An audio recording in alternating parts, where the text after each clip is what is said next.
Good Sunday morning. Today we start the book of Job.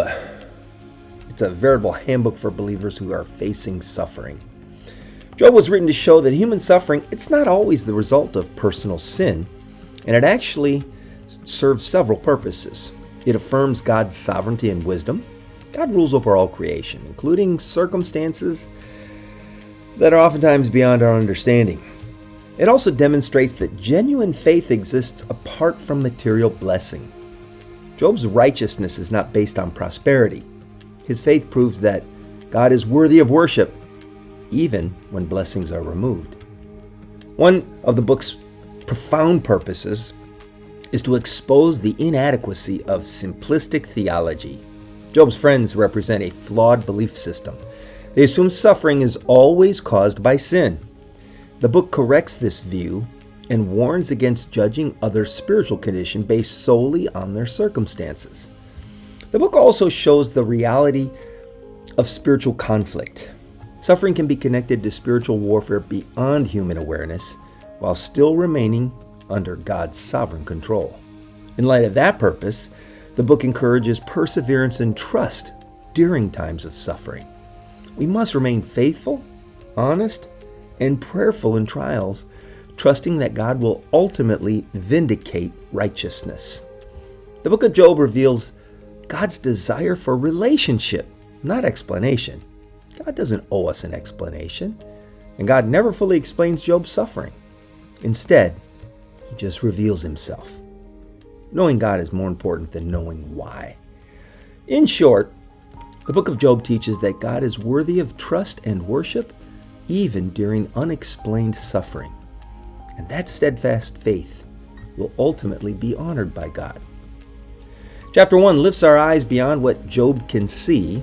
A spiritual conflict unfolds in heaven, reminding us that there are realities at work far beyond our understanding. Yet even here, God remains sovereign. Nothing happens outside of God's authority, and limits are placed on the suffering that Job endures. Evil is real, but it's never in control. Job's response is the heart of this book. He grieves honestly, tearing his robe and falling to the ground.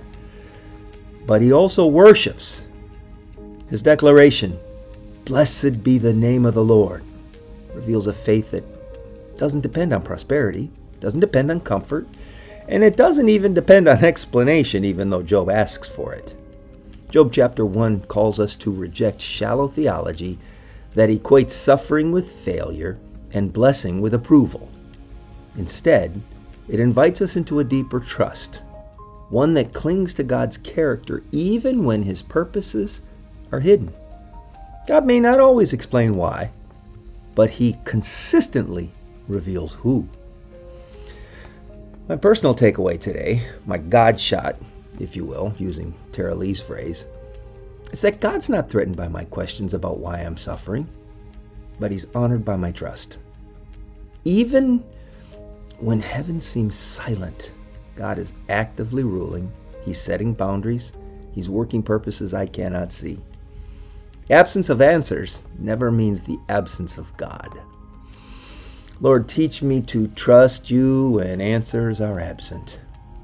Teach me to trust you when my circumstances are painful. Guard my heart from false assumptions about my suffering, and help me to remain faithful whether I'm comfortable or uncomfortable. I choose to worship you just for who you are, not for what you give. Strengthen my faith to endure. In Jesus' holy name I pray.